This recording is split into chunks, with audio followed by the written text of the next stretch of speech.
I guess a tank. He drove a tank, and he's got pictures of. He had gotten out of the tank somewhere, and one of the Nazis had ran over and got the lid up on it, threw a hand grenade down in it. Right. And he's got pictures of the inside of that tank. And the men that was in that tank, I don't know how many was in there, it looked like sausage.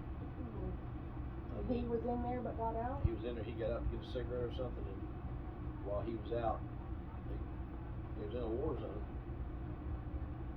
And I don't know if another one of his people got out too, but anyway, he wasn't in there at the time, blew a tank up. And they had the name of the tank painted on the side of the tank. Baston. I don't remember what that was about. Baston Bitch. That was the name of his tank. And he lived down in Northside, and Mom lived in Northside. She had moved up here from London. And they dated around and got married. There's all kinds of speculation about that. That Mom had Jane before they got married, and all that stuff. Oh, I tried to grill her on that one time. Her famous is, honey, I can't remember. Yeah, right.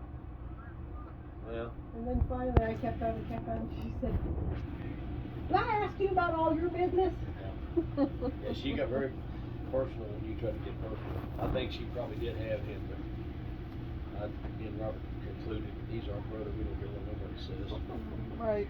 And so, and it may not be no truth to any of that anyhow, but it don't matter. And, my thoughts on it, because I mean, he's always seemed like a different character and it looked a little different and stuff. But I swear, my goodness, I saw him out in his yard the other day. I drove up 48, he's creeping around up there, and I'm like, a little bit taller, but Lord have mercy, that looks just like Grandpa. Yeah. Yeah. So he's a Hughes. Yeah. He may have been born before they were married. Yeah. And is how he ended up with the Gregory name or something. Yeah. But looking at him, he looked, I mean, of course, he's taller. I'm like, he looked just like him. They screwed all of us up. They had me that didn't even have me named. And on my birth certificate, when I went to get it, when we went to the Cayman Islands, I had to have that export paper and all that stuff. No name Hughes. Seriously? Yeah, Robert's birthday was wrong. Robert's birthday is December 18th, and they had on there what the date they had on his birthday. It was wrong. He had to get that corrected. And James had Gregory on his name. That's all messed up. But then with the grandparents, we didn't know them at all. And then Dad, his history other than in the war stuff, when he come out of the war, he went to work as truck driver. When we lived downtown, he was a road driver. When we lived down in Cincinnati, he was gone 2 or 3 days at a time. But he really wasn't a dad. He did, when we got to be teenagers and stuff, he'd take us fishing over Stunlock Lake, but only if he was catching fish. If we went fishing, he didn't catch fish in 30 minutes. The phone was back in the trunk of the car, we was going home. At the end of that. And James was the fisherman, as you might expect. James could over, if there's any fish to be caught, he's catching.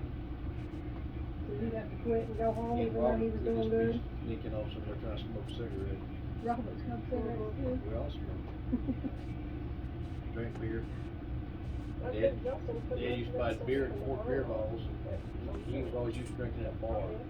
You go to a bar, you get a mug, and the mug is frosty. It used to be, I don't know if they still are. Well, when they would put beer in it, out of the spigot in the bar, they would tilt the glass to keep it from foaming. We had to put glasses in the refrigerator. We had to put them left to right. And when we would get, he'd say he wanted a beer, he wanted a different glass every time. Well, don't ever empty my glass out. And if you did, you had to take your finger and go around the top so it would wash your hand out. It'll be a process for a while. Get your one out, we had to slide all the glasses down and put the other one in the back. So it's always a frosty mug. And we had to tilt the glass. If we poured him a beer and brought it and it had that much foam on it, he'd slap our head off. So we would tilt the glass, pour the beer, take us a big old chug of it. We'd chug it so much it'd come out our nose almost. We'd put the beer bottle back in there. Out we'd go with his beer. We used to steal his cigarettes, and he'd get smart to that, he'd count them. He'd go to bed, he'd count how many cigarettes he had in the cigarette pack. Yeah, he was different. I used to walk up there when I got older. I'd walk up there and I'd go in the bathroom and he'd have 2 cigarettes laying on the bathroom toilet seat for me. Yeah. He said, I know she smokes. Yeah. And I'm not going to have her picking cigarette butts out of the bench to be smoking. He let me smoke in the house when I was 15. Seriously? I mean, I smoked, and he come out one day on the side of the house, and I sat over smoking. We'd steal cigarette butts out of the ashtray. Mm-hmm. Anybody left anything on, we'd smoke it. And so he caught me smoking one time. He picked me pretty much off the ground by my ear. Took me into the house and told Mom, said, I caught this boy over on the side of the house smoking. He said, I'm not going to have this. Said him over sneaking around smoking. Next thing you know, he'll catch a house on fire. He said, now he ain't going to have to sneak and smoke. I'm going to let him smoke. Oh, Mom took a fit. Dad smoked Camel at the time. He reached in his pocket. He flipped out a Camel and stuck it in my mouth. He had a little zip on. He flipped that zip over. He said, smoke it. Puffed around a couple times. He said, I said, smoke it. Inhale that thing. I know you don't just puff. Drag on that thing. About to choke myself to death on that. Rain and everything else. Camels are strong. Mm-hmm. But I mean, I was nervous anyway, and that's what it was. Anyhow, from that point on, I smoked in the house. Mom had a fit. Dad told her to shut up. He would not get out of bed in the morning to go to work. He would not get out of bed until she washed his feet. And if she didn't wash his feet, he'd call in. He wouldn't go to work. Washed his feet. Washed his feet. I don't know where that ever came from. I guess the whole time they were married, she washed his feet.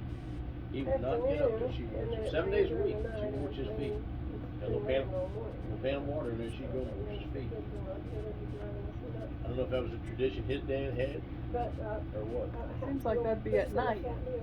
Seems like you'd do that at night before you got in the bed. Yeah. He was different. I wonder if it had anything to do with being in the war and stuff and stomping around in something wet. I don't know. Maybe his feet sweated. I don't know. But he was different. But he worked. I mean, he's a hard worker. He didn't. Yeah. And then he got 60, I believe. His 60th birthday. He worked at commercial then. He already had his 30 years in the union. He walked in and quit. Retired in 62. He took his retirement right then. Never looked back. But he lived till he was 77. And he never took care of himself. Smoked, drank, whiskey. We did too. Everything he drank. Fried potatoes. Huh? Lived on fried potatoes. Yeah, because that rain. It's supposed to rain all day.